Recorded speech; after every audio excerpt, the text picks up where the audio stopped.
ñaar fukki milliards ak lu teg ci budget bu amul benn saytu assemblée nationale ay promesse dige yu ne furaas yootu majorité assemblée nationale pour régime Pastef mësul nekk pour liggéeyal Sénégal mais pour jàmmarloo wax dëgg yàlla mbir mi tàmbalewul rek ba ñu ne Diomaye nekkatul Sonko wala Sonko nekkatul Diomaye mbir mi avant même ñuy ñëw assemblée nationale la te man mii de bokk naa fi ñi leen avertir wax leen ko ba mu leer nañ. objectif yi bokkul ñu dañ bëgg am majorité pour redresser ce pays moom dafa mu bëgg am majorité pour jàkkaarloog président. ah oui. ñi nga blocage bu ñuy jiñ opposition bi. ñoom suñu amee majorité boobu la blocage bi di am. il faut ngeen def ay analyse on n'est pas dans un Diomaye mooy Sonko. tey nag dama sol ay yére yu weex waaye bu leen ma jaawale ak ñi doon oteesu biir assemblée nationale oteesu pour accueillir seen njiit fàtte lu ñu diggoon askan bi fàtte bëgg-bëggu askan bi di ko wëyal di ko taasul. Monsieur le Président.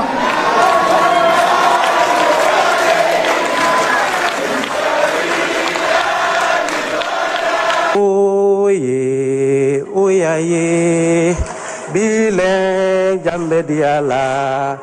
ana njëriñu askan bi ci loolu ana intérêt askan bi taxawaay bu ñu war a am ci kanamu askan bi dañ leen a diggoon jub jubal jubbanti mais wane wuñu jubaluñu te it jubbanti wuñu sama siis bi war ngeen ko léegi xàmmee dama fiy toog wax leen ni tax defuñu lu jub jubaluñu te it jubbanti wuñu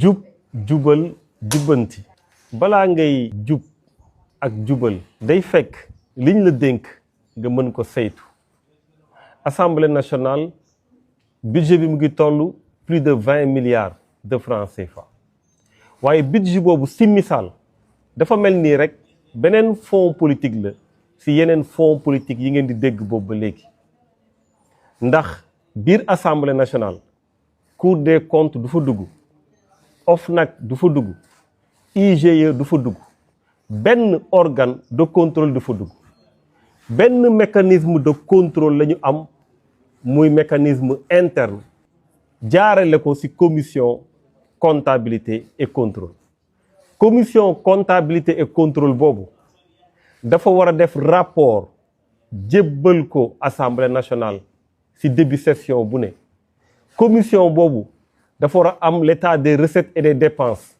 def rapport député bu ne war na mun a xam nan la assemblée nationale di doxee lan lañ ci dépensé xaalis bi fan la dugg amul benn député tey bu la mun a wax nan la ñuy dépensé alal bu nekk assemblée nationale bu la sax mun a wax ñaata la otoom di jar man nii nekkoon naa président commission comptabilité et contrôle nekkoon nag président bu njëkk bu mës a bind laaj pour ñu jox ko état des recettes et des dépenses biir assemblée nationale pour ñu xam assemblée nationale xaalis bu fay dugg nan lañ koy dépenser. ba ma paree ci loolu lañ ma fa jëlee fii may wax ak yéen député yu nekk biir assemblée nationale mënuñu la wax dërëm buy dugg assemblée nationale fan ak fan lay dugg.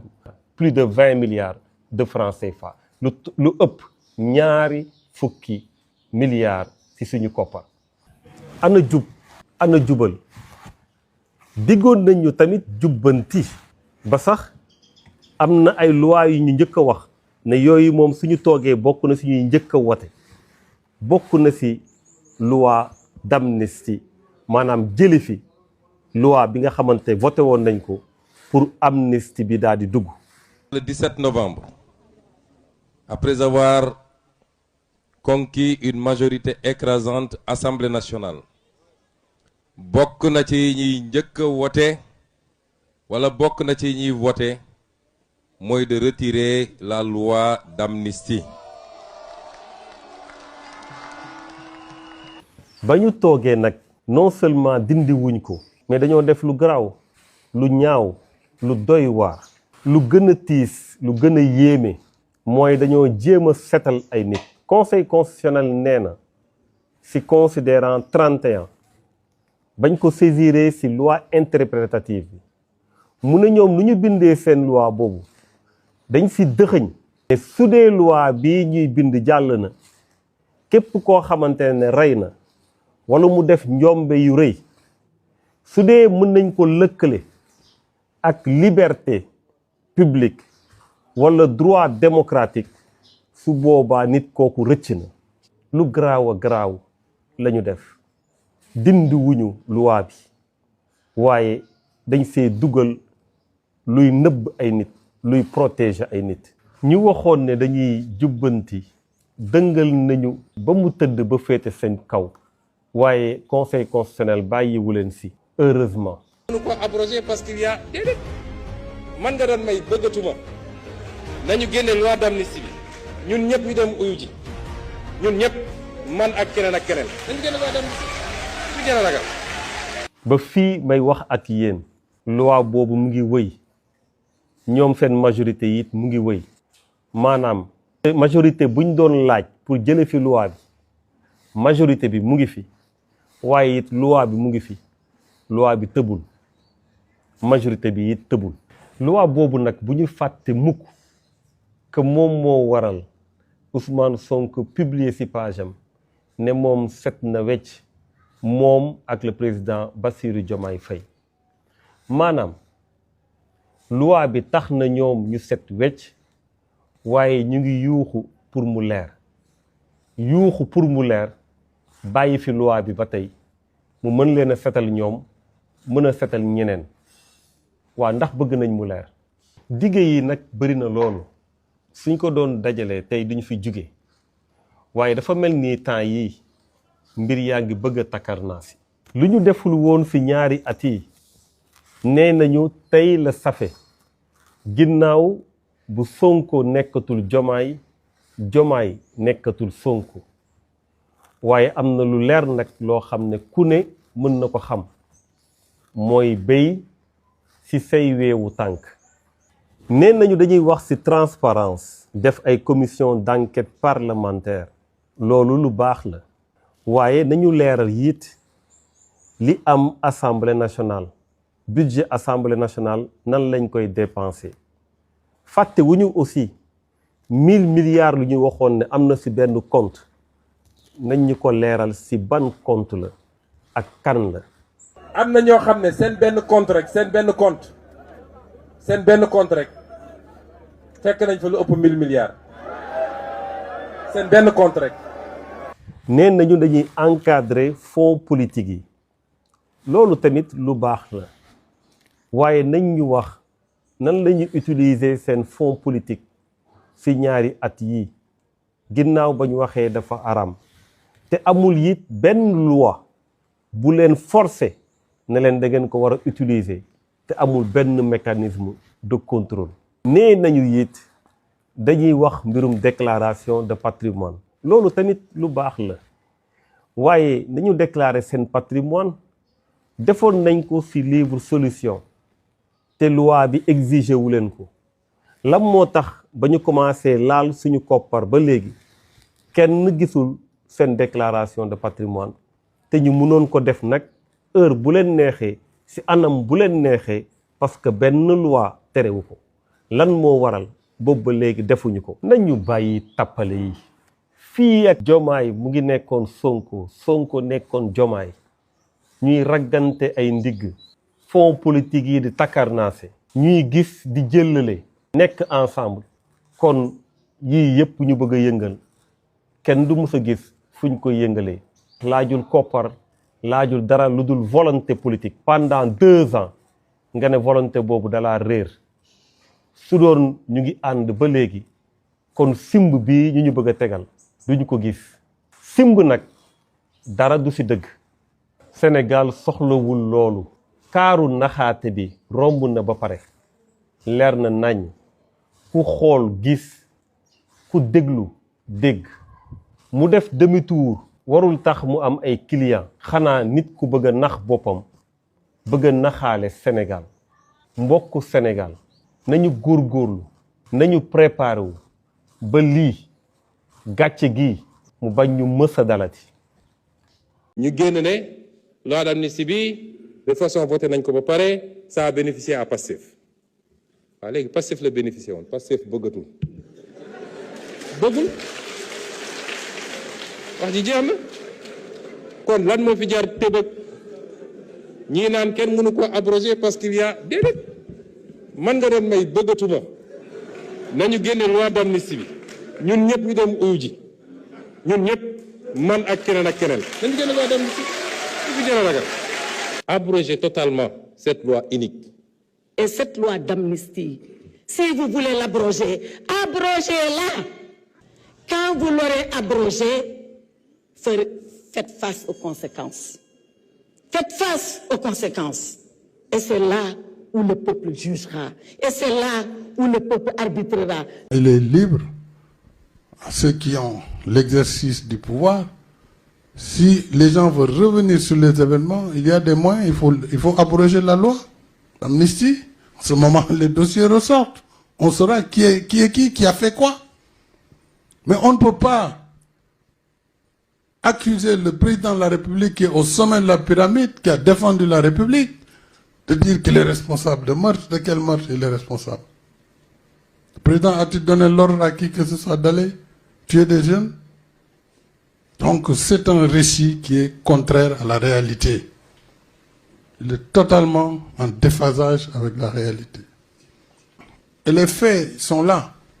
Et les gens, ils savent ce qui s'est passé. Les gens ont voulu, profitant d'une situation particulière, utiliser la violence pour arriver au pouvoir. Ce que je ne pouvais pas accepter en tant que président de la République, parce que j'ai prêté serment de défendre les institutions de la République, de défendre la démocratie. Et l'État a l'obligation de défendre ses citoyens dans tous les pays du monde. Malgré la violence, on a attaqué, brûlé des maisons de citoyens. On a ciblé des organes de presse, des journalistes, qu'on a saccagés. On a menacé des juges. On a menacé des hommes politiques, ministres. On a détruit leurs maisons, brûlé. On a détruit les chantiers du train express régional, les chantiers du bus transit rapide. On a brûlé l'université de Dakar, il ne faut pas l'oublier. Il y a eu des actions terroristes sur des cars de transport public où des personnes sont décédées dans le transport public. Donc voilà la situation qui était en jeu et où la survie de la République était engagée. Et l'État du Sénégal a fait face à cette violence, a ramené la paix. wax ju bëri ji jaratu ko dama leen yàgg wax ni Macky Sall faw ñu xeex ak moom mu jóge ci Macky Sall du fi jóge ci jàmm wax naa leen Macky Sall jàmmarloo moo ko fiy jële may woo bépp sénégalais nag jiital ci militants yi ak sympathisants yi waaye bépp sénégalais buñ ko wootee ak foo munti nekk ci Sénégal na nga dox jëm Dakar ñu dajale 200 000 personnes lu ko raw bu ñu jëlee décision dañuy dox dem pale jëlee fa Macky Sall dinañu dox pale jëlee fa Macky Sall ci nii wala ci nële foofu la ñu toll ci réew mi. ku mu neex nag nga toog fa leen ne Sonko nitu fitna la j'assume. ndaw ñi fi nekk ñëpp dañoo nekk seen digg doole entraîné nañu ba mat li ñu leen doyee koo ci joxoon gànnaay mu dem xeexi. Le peuple va le sortir du palais et va le traîner dehors comme Samuel Doe. bu dee rek lay xeex bi mooy fexe ba réew mi doot rendre ko ingouvernable xam ngeen ni am nañu mooy am nañ pas-pas bi te mën nañ ko. Politiciens sont des criminels. ñi jiite depuis début ba léegi soo leen dajale woon ñoom ñëpp fusillé leen defoo bàkkaar. gis nga bis bu manifestation amatee ba ngeen dajji seen i kër ay milliards ngeen fay fekk. daañu xeex de Macky Sall lay waxal daañu xeex ak moom. su dee def ko bëgg a continuer dinañ jël bakkanam. te nag bu leen ci déglu kenn ku leen naan da ngeen violent wala da ngeen bëgg a fitna du yeggali mandaam 2024 du ko fi fekk. may wax nag waa APR ngeen déglu ma bu baax waa APR nañu xam ne bu ñu taalee réew mi duñ ci mucc bu ñu taalee réew mi duñ ci mucc. waaye dama leen bëgg a wax lenn lu am solo préparez-vous au combat waa ji ñu jàmmar lool waa ji ñu nga xam ne moom la ñu jàkkaarloo ku yaakaar ni wax ju neex ak taal climatiseur toog sa salon moo ko fi jëlee ndax nga sa bopp. kon waajal leen seen bopp chaque jour chaque heure chaque minute te préparez-vous au combat te bu leen déglu nag ñiy toog naan leen way yéen a yee fitna jàmm nangam. li ñuy xaar ci yéen mooy ngeen préparer parce que am réew li ko war a defar dafa laaj sacrifice na ngeen préparer ci sacrifice yooyu donc préparez-vous au combat parce que Macky Sall ci nii wala nele dina abal réew mi. Donc ce que vous devez savoir, à chaque fois qu'il y a une victime, la pression s'accroît sur Macky Sall. Au niveau intérieur d'abord, mais au niveau international. Continuons à lui mettre cette pression-là. Mais nous ferons ce que nous avons déjà fait. Je crois que le peuple est suffisamment motivé et mobilisé. Nous ne ratons absolument pas de momentum. Dans la stratégie de lutte, il faut savoir marquer chaque étape. Mais je pense qu'aujourd'hui, si ceux qu'on a en face de nous n'ont pas suffisamment décrypté les messages pour en tenir compte dans l'attitude qu'ils doivent avoir, la seconde vague risque d'être beaucoup plus dévastatrice que la première secousse. Nous ne sommes plus au temps des révoltes de salon. Comme je l'ai dit, notre moment de vérité est arrivé. Celui des véritables gladiateurs. Soyez mobilisés. Le combat s'annonce mortel. Le mot n'est pas de trop. L'heure n'est pas au conciliabule. Elle n'est pas aux discussions numériques. Elle n'est pas aux discussions de salon. L'heure est au combat. C'est le prix qu'il faut payer aujourd'hui pour protéger notre projet. ndax ñi essayé yàq xel yi du wax ak xale yi naan leen ku ci dee yaa ñàkk ak wax yooyu nga xam ne amul benn solo ku dee sa way jur jur. moo tax le 17 novembre, après avoir conquis une majorité écrasante Assemblée nationale, bokk na ci ñi njëkk a wote wala bokk na ci ñi voté mooy de retirer la loi d'amnistie. Impunité mënul am te bu dee dans une société les gens mën nañu làqatu ci gannaaw état. li jëm ci nombre de députés. waay Sénégal réew mu mel ni Sénégal. benn chambre parlementaire la waroon am muy assemblée nationale. te assemblée nationale li fa ne ci député dafa bëri. pourquoi ñu yokk yeneen 10 députés muy 160 10 députés yooyu mënoon na créer ñaata emploi ci ndaw ñi mënoon na tabax ñaata abri provisoire ñu def ko classe ay députés yoo xam ne mënuñu sax lire loi de finance nga bëgg a jël di yokk rek ay députés. loolu warul doon ay problème yu ñu am. man xam nga kañ laa doon gëm relance économique bu Macky Sall mu ne assemblée nationale 16 milliards 800 de budget la am dama koy xaaj. jëlal parc automobile bi est-ce que jaadu na assemblée bu jot ñu jëndal député bu nekk 4x4 bu bees sur le dos des Sénégalais. dañ ne loolu du am. dégg naa ñu wax ci mbirum oto yi. ne man day je l'assume. dañu ne. mun nañu am parc automobile bu yem su amee ay mission nit ñi génn chauffeur yaa ngi fi ñu def dotation ñu dem ci mission yi. député nag bu bëgg ñu jox ko oto dinañ ne il va payer les 85%. maanaam dañ koy jox oto di ko ko dagg. di ko ko dagg dañ ko koy jox di ko ko teq. ba pare mooy gérer entretien otoom. bu paree fay mu tombé ak législative bi jeex su ko neexee mu dem ak otoom.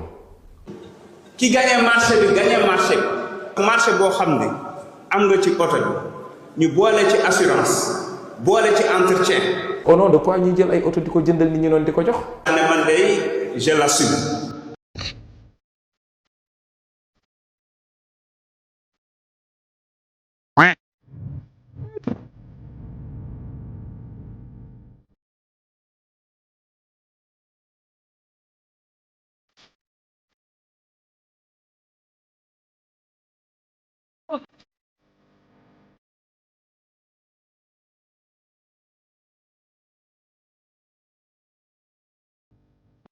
mooy encore un débat qui ternit l'image de notre Assemblée nationale. Mais c'est à déplorer. Et si nous, on arrive à l'Assemblée nationale, par la grâce de Dieu et qu'on soit majoritaire, évidemment, le fameux fonds secret de l'Assemblée nationale, 500 millions entre les mains d'un président de l'Assemblée nationale qui en fait ce qu'il veut, sans aucun contrôle, c'est catastrophique. Un député de l'opposition d'ailleurs m'a dit, chaque mois, le président de l'Assemblée nationale m'appelle, il me donne 5 millions. Ça, c'est comme ça que ça marche. Je connais des gens qui sont membres de l'APR, enseignants, qui n'ont aucune responsabilité politique, mais chaque mois, on les appelle pour leur dire, venez prendre votre enveloppe de 100 000 francs. Et c'est comme ça que ça marche. Toutes ces questions-là, en tout cas, si nous, on a la confiance du peuple, on va les élucider. Concernant l'affaire des 1000 milliards, da nga nekk kan moo leen wax ndax Sénégal la. ndax xaalis bi Sénégal la nekk. donc ndax compte bi Sénégal la nekk laa wax kan moo leen ko wax. xaalis bi nekkul Sénégal. xaw ma de leen daal mën naa la ko firnde. parce que man nag bëgg lu neex président Ousmane Sonko du tax may dëggal waxam bu amut waaye dossier 1000 milliards bi moom da ngeen a bëgg a xam li ci nekk kan la fan la ko def nan la ko defee.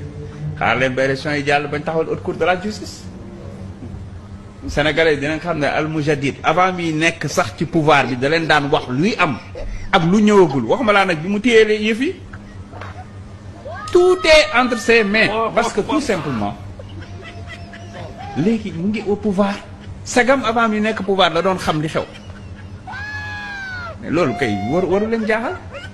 mais pourquoi tamit. 1000 milliards rek dafa rëy moo tax nit ñi léeg-léeg. même xëy na mooy moom mi koy wax sax dina ne mais lii lan la mën a nekk. waaw mais 1000 milliards xam nga lu tax mu rëy seen eurobond bi ñaata la woon 450 li ma la wax milliards na rëy.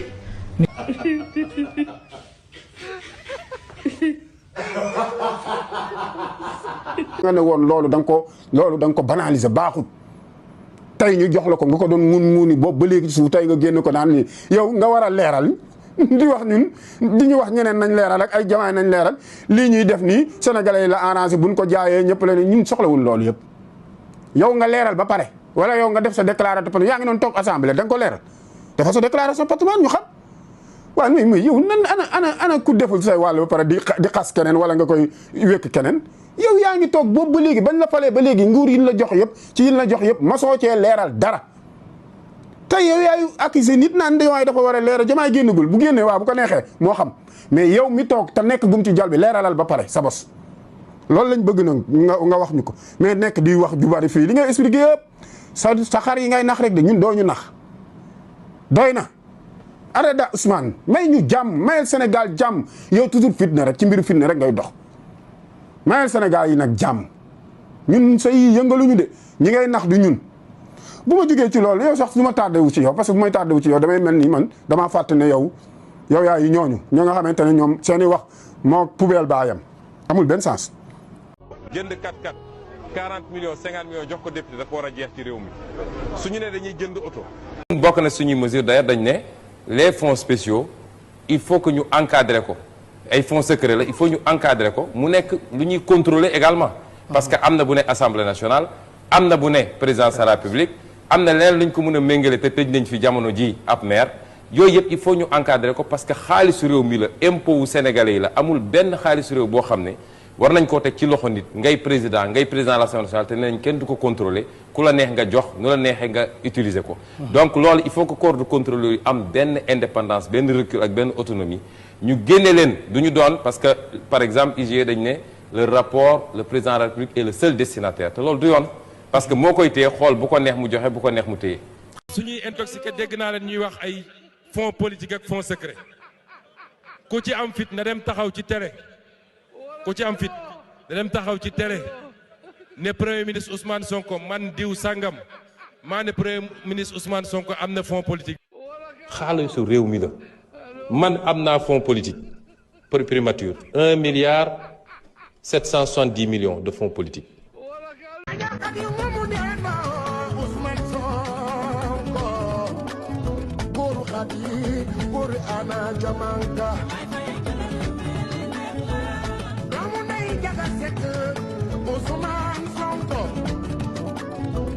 Ku ñàkk jëriñu Ousmane yaay góor bi